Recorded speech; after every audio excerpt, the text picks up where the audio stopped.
पाणिनि शिक्षण संस्थान में आप सभी का स्वागत है।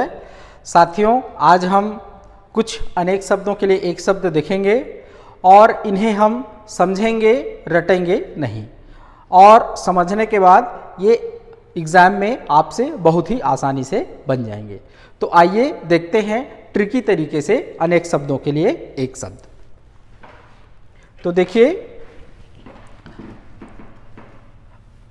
अनेक शब्दों के लिए एक शब्द जो होता है वो उनमें से मैक्सिमम जो है वो उपसर्ग और प्रत्ययों से तथा आगे और पीछे जुड़ने वाले कुछ शब्दों से बनते हैं। तो उन्हीं में से कुछ को अभी हम देखेंगे, कुछ को फिर देखेंगे आगे के वीडियोस में, और है ना।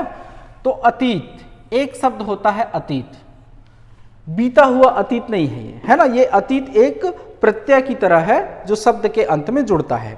यदि किसी वाक्यांश में आपसे पूछा जाता है कि फलाना से परे या फलाना के पहुंच से बाहर,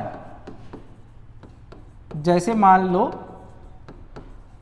कथन से परे या कथन के पहुंच से बाहर, तो जहां ऐसा वाक्यांश में शब्द आया से परे पहुंच से बाहर, वहां आपको उस शब्द के पीछे अतीत जोड़ देना है। जैसे अभी मैंने क्या कहा कि कथन से परे, है ना, या कथन के पहुंच से बाहर, तो क्या कर देना है, कथन में अतीत शब्द को आपको क्या करना है, जोड़ देना है। तो क्या बन जाएगा, कथनातीत। क्या बन जाएगा, कथनातीत। ठीक है। तो हर शब्द में जिससे परे या जिसके पहुंच से बाहर पूछा जाए उसमें पीछे क्या जोड़ देना है, अतीत। यहां दीर्घ स्वर संधि हो गई, दीर्घ स्वर संधि होने से ये न का ना बन गया, है ना। तो कथनातीत।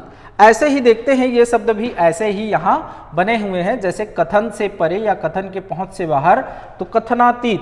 वैसे ही वचन से परे या वचन के पहुंच से बाहर ऐसा दिया रहे तो क्या बनेगा, वचनातीत, वचन धन अतीत। वर्णन से परे या वर्णन के पहुंच से बाहर, तो वर्णनातीत।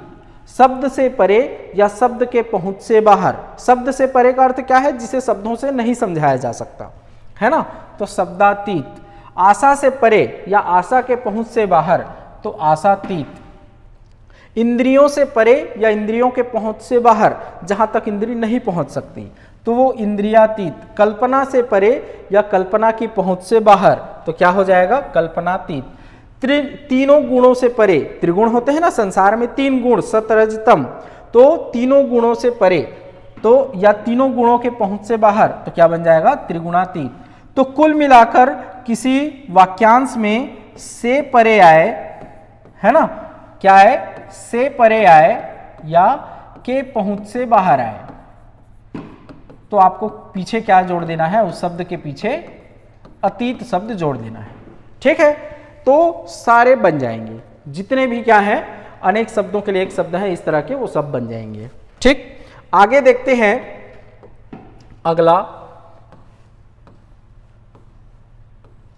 अगला हमारे पास शब्द है भाषी। अगला शब्द क्या है हमारे पास, भाषी। देखते हैं इसको भी, क्या शब्द है, भाषी। भाषी का अर्थ होता है बोलने वाला। ठीक है। तो देखते हैं, सब बोलने वाला दिया है किसी वाक्यांश में, तो पीछे क्या जोड़ देना है, भाषी जोड़ देना है। जैसे कम बोलने वाला, तो अल्प भाषी। अल्प मतलब कम, भाषी मतलब बोलने वाला, अल्प भाषी। मित भाषी, अल्प के लिए एक शब्द और क्या है, मित। जैसे मित व्ययी होता है ना, कम खर्च करने वाला, तो अल्प का एक पर्याय क्या है, मित है, तो मित भाषी। तो कम बोलने वाला के लिए दो है, अल्प भाषी या मित भाषी। बहुत बोलने वाला के लिए क्या शब्द है, बहुभाषी। बहु मतलब बहुत और भाषी मतलब बोलने वाला। एक शब्द जो है वाचाल है, ये कहाँ आया है, रामचरितमानस में आया है। ठीक है। मधुर बोलने वाला, तो मधुर भाषी। मीठा बोलने वाला, तो मिष्ट भाषी। मिष्ट मतलब मीठा, इसी से क्या बना है, मिष्टान्न बना है। क्या बना है, मिष्टान्न, मीठा। तो मिष्ट भाषी, या उसको और क्या कहते हैं, मृदु भाषी। मृदु का अर्थ होता है कोमल, कोमल मतलब मीठा, है ना, तो मृदु भाषी। कड़वा बोलने वाला, तो कड़वा के लिए कटु शब्द है, तो कटु भाषी। ठीक है। दो भाषाएं बोलने वाला, तो द्विभाषी। ये ऐसा द्वि लिखा है, इसको ऐसा भी लिख सकते हैं, द्विभाषी, है ना। तो कड़वा बोलने वाला के लिए क्या शब्द है, कड़वा बोलने के लिए कटुभाषी, दो भाषा बोलने वाला के लिए द्विभाषी, है ना। ऐसे ही बहुत सी भाषा बोलने वाला तो बहुभाषा भाषी। ध्यान रखना, ये बहुभाषी मतलब बहुत बोलने वाला, और बहुभाषा भाषी मतलब बहुत सी भाषाएं बोलने वाला। एक बहुत बोल रहा है, जो दिन भर बड़बड़ाता है वो बहुत बोलने वाला, और जो बहुत सी भाषाओं को बोलता है वो क्या है, बहुभाषा भाषी। जो बोल नहीं सकता तो उसके लिए मूक और गूंगा शब्द है, यहाँ भाषी शब्द का प्रयोग नहीं किया जाता, तो इसको अलग से ध्यान रखना है। जो बोल नहीं सकता वो मूक या गूंगा है, और जो झूठ बोलता है वो मिथ्यावादी, है ना। जो झूठ बोलता है वो मिथ्यावादी। वद का अर्थ भी क्या है, बोलना। इसी वद से क्या है, वाद और विवाद शब्द बना है, ठीक है। वाद विवाद जान रहे हो आप, वद मतलब बोलना। तो जो झूठ बोलता है वो मिथ्यावादी। तो भाषी शब्द आपको ध्यान रखना है, ठीक है, इससे बनेगा बाकी। चलिए आगे देखते हैं एक और पॉइंट।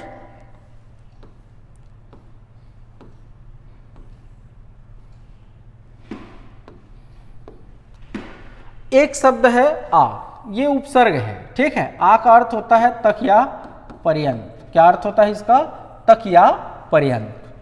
तो देखते हैं आजीवन, जब शब्द दे आपको क्या, जीवन पर्यंत या जीवन भर। एक शब्द इसके और क्या है, भर।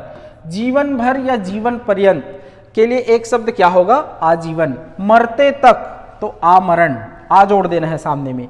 तक आए, पर्यंत आए या भर आए तो सामने क्या जोड़ देना है, आ। तो जीवन पर्यंत, पर्यंक नहीं ना, सॉरी, ये क्या है, पर्यंत है ना, क नहीं है, पर्यंत। तो आजीवन, जीवन पर्यंत तो आजीवन, मरते तक तो आमरण। फिर है पैर से लेकर सिर तक, तो पाद मतलब पैर और मस्तक मतलब सिर, और आ का अर्थ मैंने अभी बताया क्या होता है, तक। तो पैर से लेकर सिर तक तो आपाद मस्तक, पैर से लेकर सिर तक तो आपाद मस्तक। फिर है जानू, ये क्या लिखा है यहाँ पर, आ जानू बाहु। तो जानू का अर्थ होता है घुटना, क्या होता है, घुटना, और बाहु का अर्थ क्या होता है, भुजा, हाथ, और आ का अर्थ होता है तक। तो जिसके हाथ घुटने तक आते हों, जिसके हाथ घुटने तक आते हो वो क्या है, आजानुबाहु है। आप अपना हाथ करके देखिए, आपके हाथ घुटने तक नहीं आते हैं, है ना। कुछ ही लोग, विरले लोग होते हैं जिनका हाथ घुटनों तक आता है, जैसे राम भगवान का आता था, और कहते हैं कि सुभाष चंद्र बोस का भी हाथ घुटने तक आता था, ऐसा कहते हैं, है ना। तो आजानुबाहु, ठीक है, इसीलिए राम का एक नाम क्या है, आजानुबाहु, है ना।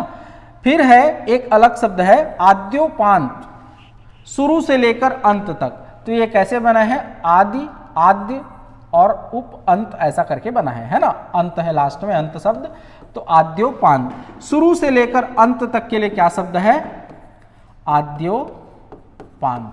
ये अलग टाइप का शब्द है, इसीलिए यहां पर लिखा हुआ है, क्योंकि ये तक से बना है और है अलग टाइप का, है ना। तो यहां पर उसको शामिल कर दिए हम लोग।